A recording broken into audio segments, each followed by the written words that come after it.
Hi, everyone, and welcome to Seller Mobile TV. I have a very special guest with us here today, Yelena, and she is going to talk about all things PPC, things that are super relevant as we are coming into Q4.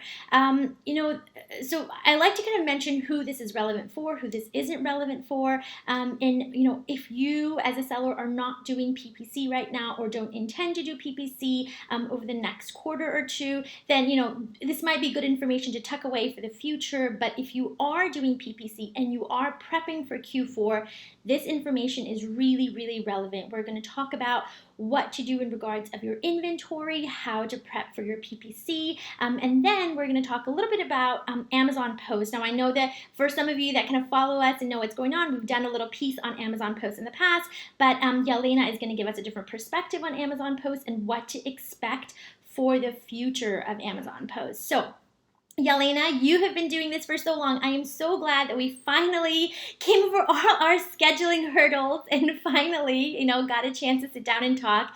Yelena is, she has been doing advertising for e-commerce advertising for a long time, for the last 6 years. You have done Google advertising, you've done Facebook advertising, and now you are mastering Amazon PPC advertising. So, introduce yourself. Tell us, what Amazon sellers need to do to prepare for Q4. Of course. Thank you for having me. I'm Yelena from Amazonia PPC, and I'm here to share some insights of what we have gathered from the past 6 months of dealing with coronavirus, lockdown economy, things that have changed, and some of our predictions for Q4 that hopefully your audience will find interesting and useful. And also some of the strategies that we have prepared for our clients to share with them. Hopefully they'll find some good ideas there. Absolutely. So jump into it. So what do sellers need to prepare for Q4? What should be on their mind as it, pertains to inventory?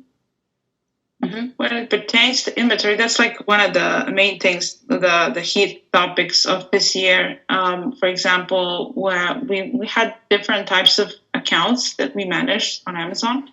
Some of them were in the outdoors activities categories. Anything that had to do with travel, anything that had to do with luxury items really suffered the drop in sales. And there was this other type of accounts that had an increase in sales, whether it was expected or unexpected. Expected like supplements, immune boosters, or maybe some of the indoor equipment for exercising, stuff like that. Really saw an influx in sales. And then there was this unexpected kind where toys and schooling activities, everything that was pretty unexpected because people were getting used to the lockdown way of life and economy. It lasted for about 2 or 3 months. So these types of accounts really dealt with inventory shortages, with stockouts, which then reflected really badly on their rankings. So at first, you would think that it's a great thing if you had an increase in sales, but if it's unprojected, if it was unexpected, like the majority of these accounts had, then it's basically an issue. So that's something that a lot of experts are talking about, the possible second wave, and we're getting ready for the Q4 this year. That I think is going to be the biggest Q4 of them all ever since Amazon started, simply because a lot of e-commerce sellers are getting ready to make up for what was lost, and they will provide good deals. And in general speaking, this year's trends, retail versus e-commerce definitely a winner. In all these categories where even retail was previously a dominant thing, like clothing. It was super difficult to sell clothes, especially online, because people need to test them out, try, see if it fits and all of that. And then we see a shift in behavior of customer purchasing behavior where they're ready to try new things, new ways of purchasing things, as long as it's safe. So that being said, that's the reason why I believe this Q4 is going to be pretty huge.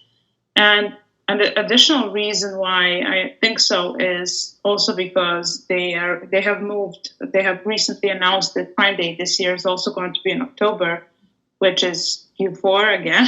So big preparations. And we recently had a discussion whether it's better to pay for long-term storage fees for Amazon that are even higher during Q4, or is it better to deal with stockouts? And what we have decided to advise our clients is to be better, just to make sure that you order large quantities of inventory and even raise the price a little if it's necessary, or sacrifice a certain percentage of your profits to maintain the ranking, because you've been building it up for years, possibly. So that's something that we advise all of our clients to do. Something, just stock up, make sure that you don't deal with stockouts. That's the number one problem you don't want to have, especially during Q4. So when it comes to inventory, when it comes to making sure you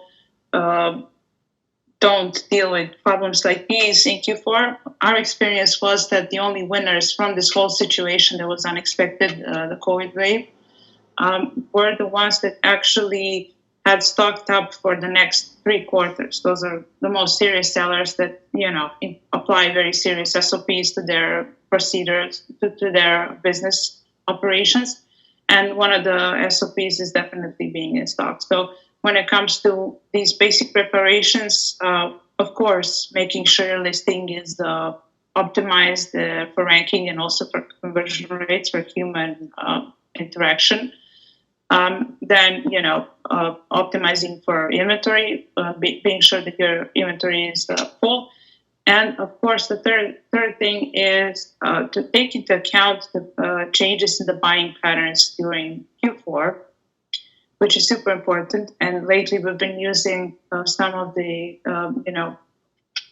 analytic insights tools such as Nozzle or Glimpse. They're pretty good. Glimpse has I think that where they're driving their information from is Google Trends, although I'm not sure, but it looks like Google Trends. So they basically serve you with what already has become a trend, so you can see. And it was very interesting to see during the lockdown that people have been buying unexpected things like bread makers, home bread makers, and like chicken coops, so that they can grow. They can raise their own chicken and have their own eggs, sure, and make their own bread. Things like these, ammunition, which was scary, and not talking about regular ammunition, but like bulk ammunition, things like these. So Glimpse can give you good insights into what's currently going on, and also the Nozzle. It's called insights/nozzle.ai. That's the website where you can go and just see what the trends are like and what the insights currently are like and what their predictions for the next quarter will be.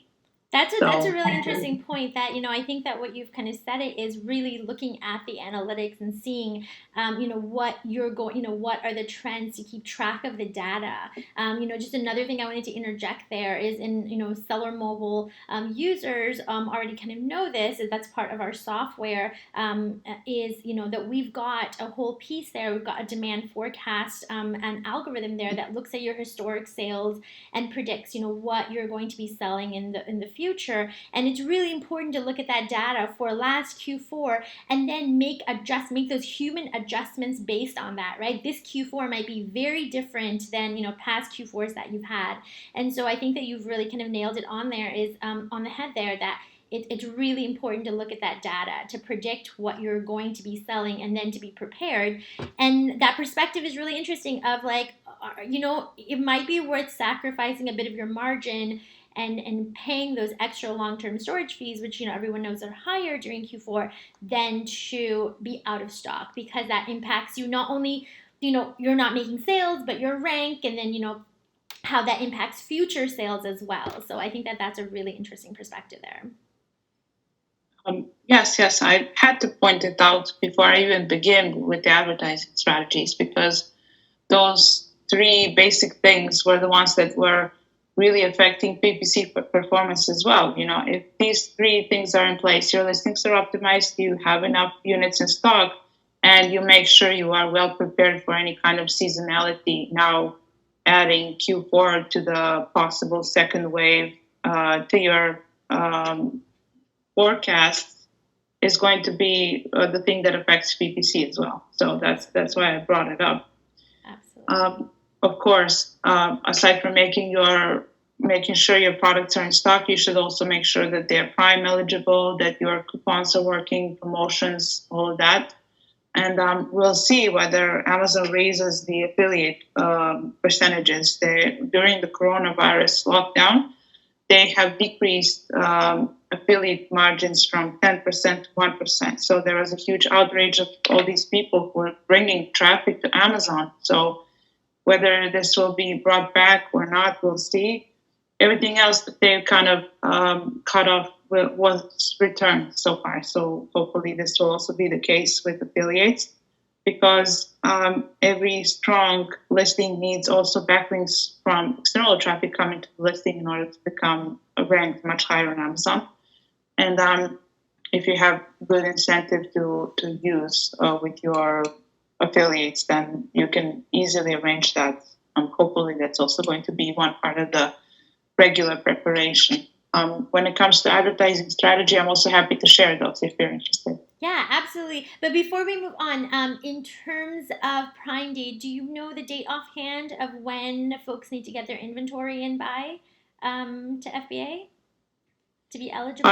They haven't specified that. I think that we don't have that info yet. Okay, but do you is there something that you've been doing this for a while? What do you think? What do you think is like what the sort of the month is going to be when you've got to have your stuff in by?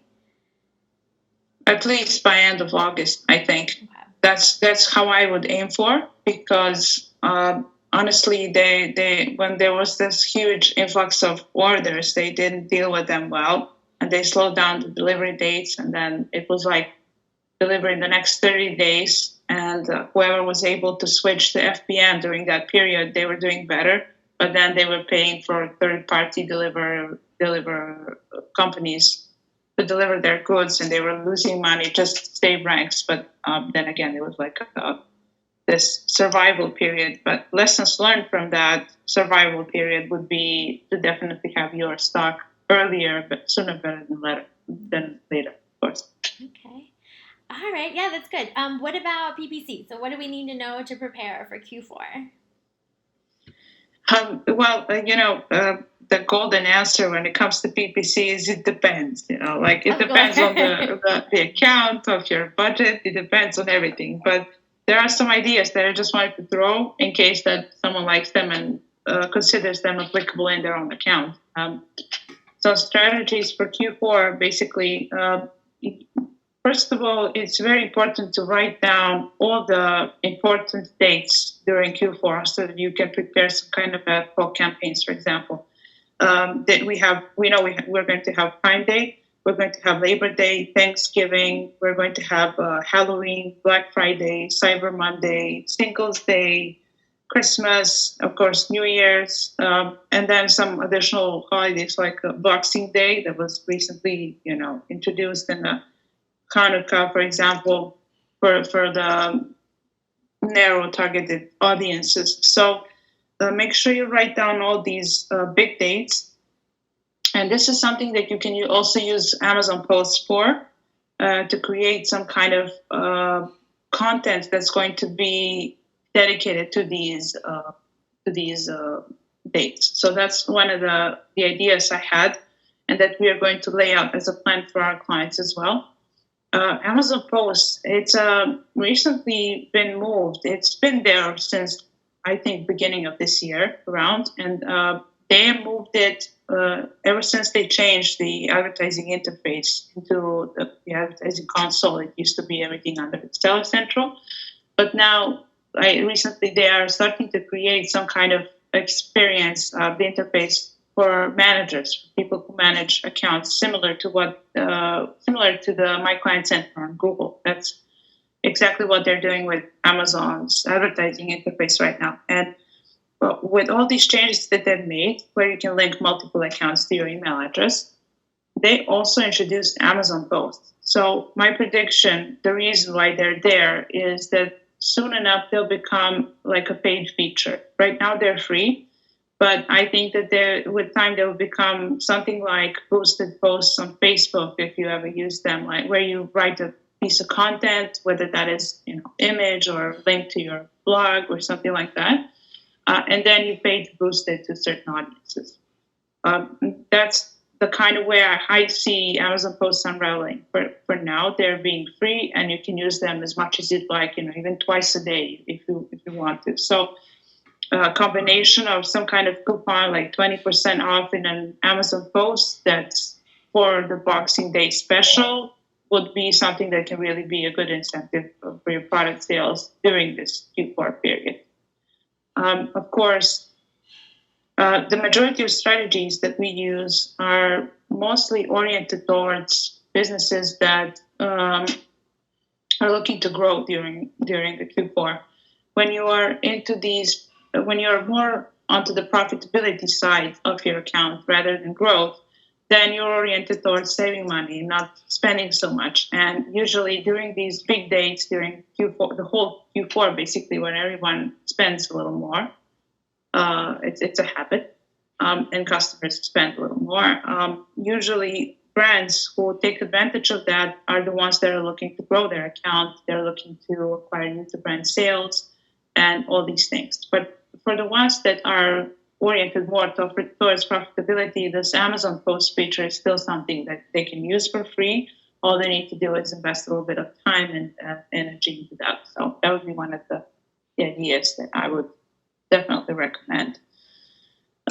Although for the brands that are looking to increase their customer loyalty base, they're looking to acquire new to brand sales, I would recommend for all these dates, especially Christmas, the New Year's, set some budget aside, like count on the increased ad spend to cover for the increased traffic, basically. And it's a time of growth, so you can't always scale profitably at first glance. Like sometimes you're going to have increased traffic at the same time and also increased sales.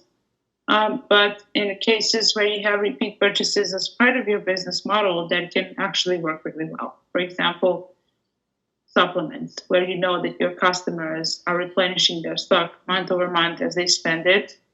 Also, food, a lot of food brands that are eligible for the Subscribe and Save program, and things like these. Or if you have a brand where you're in a niche and you're selling cat toys, stuff like that, where you can count on someone coming back and buying from you organically, would make sense to invest further into generating your new brand purchases. That's the one thing. Increased ad spend to cover for the increased traffic, something to plan. Also, I can mention the Amazon posts that are dedicated to holiday specific. That are holiday specific. Also, you should have holiday specific PPC campaigns.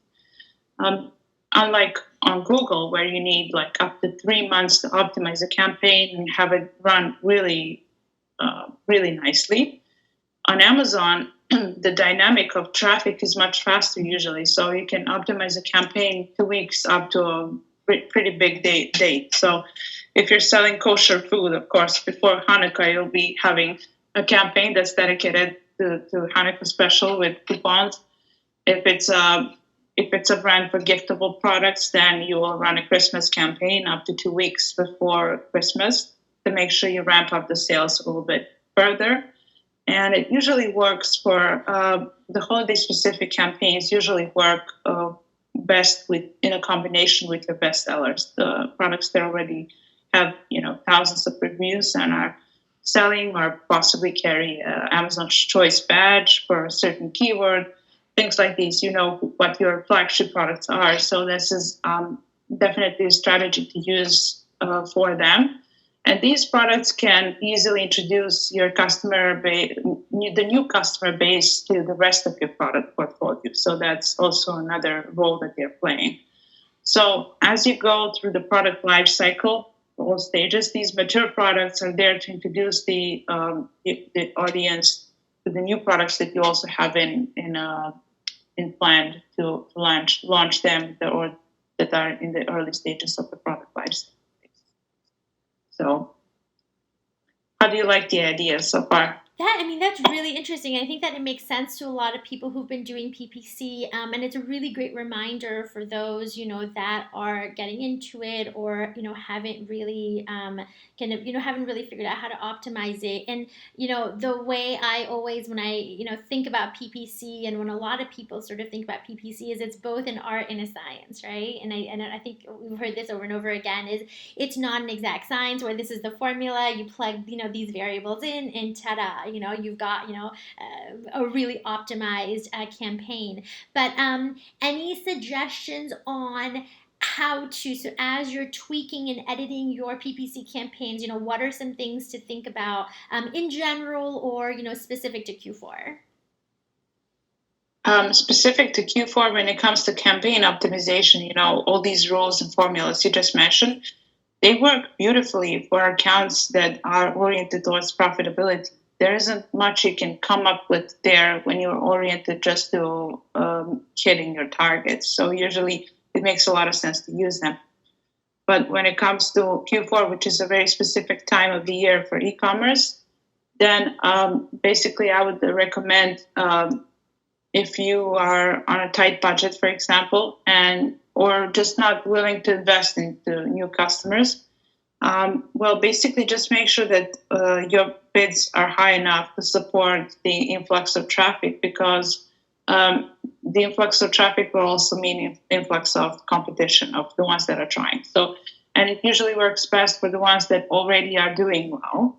So make sure for your flagship products, for the ones that are super important to your brand, that they can ensure them a good placement on the sponsored products results side, and also on the sponsor brands if you can. And of course, make sure you leverage all the new ad formats that are being recently introduced in beta. For example, sponsored display product targeting. It's still a very cheap way to win more market share, because not a lot of competitors are still using it. We can see that through the comparison of average cost per click across accounts. It's usually lower than even sponsored products for the time being, especially if you're careful with what ASINs do you want to target and which product detail pages you want to show up on.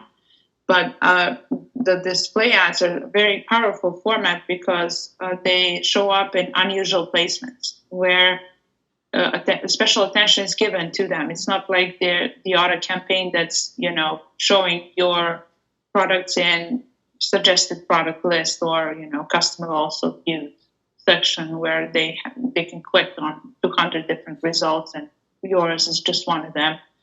That kills conversion rate, and it also kills click-through rate. So bottom line, these ads can actually kill relevancy of the listing if you don't use them properly, and then end up in hurting your rankings as well, unfortunately. But when it comes to the product targeting sponsored display, this is the ad type that you can effectively use to take over market share if you're wise to choose the listings that have, for example, less reviews than yours, and it's a new one, a non-established brand or something like that. So this kind of targeting still requires pretty high level of intelligence in terms of competitive intelligence, knowing who's new on the market and what's the price that they're selling and what's their current market position, how Amazon sees them in the first place, so that you can determine where your place in targeting them is. Of course, also there are other ad types that you can focus on. We've been seeing more and more sponsored brands video ads that generate huge awareness, generate huge interest and click-through rates. We can see that through click-through rates. It's a new ad format. It so far works really well on desktop, because it shows, it just drives attention. So if you can come up with any kind of video before Q4 for sponsor brands ads, of course, adding it to your listing will also do really well. Then that's definitely a thing to do. And the best thing about it is that it doesn't even have to be like a professionally done video or paid and you don't have to pay $5,000 to get it done by a video making company. It's still, if you make it with your smartphone and make at least like a rudimentary version of your product on the white background, it's still going to work because not a lot of competitors are doing it at the moment. Maybe next year, the level of saturation with video will rise in customers, and Amazon will probably introduce some kind of quality inspection before they allow the video to be approved or something like that. But right now, there's good momentum to use video, even if it's kind of homemade. It's going to do well. And do these have to be approved by Amazon, like how your Amazon posts get approved? Is it the same, or is it you can just upload it? Well, they have to be approved, but we haven't had any issues with those so far. The video is the most problematic format because, honestly, it has some kind of specifications in terms of dimensions and length and sound, and the words you can use and can't use. So it doesn't have to be professionally made video, but you still have to check all the, requirements before you do that and take it seriously, of course. Yelena, this is such good information. I mean, you really kind of went above and beyond to share pieces that, sellers need to keep in mind. But, I think the reality is not every seller is able to put in the time and energy and, the work that's required to have a very optimized, advertising campaign. And that's exactly where you guys come in, right? So you come in to be able to do that for customers or for sellers that aren't able to do it themselves. So tell us a little bit about the services that you provide, and we'll link it below so folks can get in touch with you to either for a consultation or to really sort of coming on and handling their advertising campaigns. Yes, you can visit our website, amazoniappc.com, and there you have a contact form where they can contact us. Someone will be in touch, and that's basically how they can find us. Of course, we provide all these services. Our services are mostly oriented around the PPC campaign optimization, which is our strongest level of expertise. But we also have professional copywriters who write copy for listings that are specialized in their own categories. So that's our way of raising quality of our services. Basically, for copywriting, I think it's super important to enter the inner dialogue of the customer you're selling to. And you can only know that if you know the niche really well or the category that you're selling to really well. So PPC, copywriting, and of course, product listing optimization that has a twofold nature, which is optimization for conversion rates and for purchases, that this kind of human way of optimization for humans. And of course, the optimization for ranking, for algorithms to make sure the listing is being recognized and understood. Amazon's algorithm understands what the product is and what the product is. Basically, those are the three things we do. Wonderful. So just go to amazoniappc.com and they fill out a form, then you'll do a consultation with them and give them sort of feedback. Now, do you just do consultation and then kind of give them feedback on how they can optimize, or do you sort of run the whole thing for them? Yes, we offer two types of services, whether depending on what's the best fit. If we see that it's a complex thing, that it's something that acquires a couple of hours a day of hands-on work to keep it under control, then we would usually recommend our managed service, management service, which is basically an ongoing thing. And if we see that this is something that's usually a better fit for sellers to do than do it themselves, then we can also offer one-off consultation calls. It's usually done by me. Wonderful. Well, you are you have so much knowledge that you've shared with us today, and I think that is really wonderful. And I hope that folks, Amazon sellers, listen to this, take a look at it, go into their PPC campaign, see how they can optimize it, prep for Q4, and hopefully have a really great last quarter. Yelena, thank you so much for chatting with us. I really appreciate you being here, and we'll talk soon. Thank you. You've been such a wonderful host, and thank you for having me. Thank you.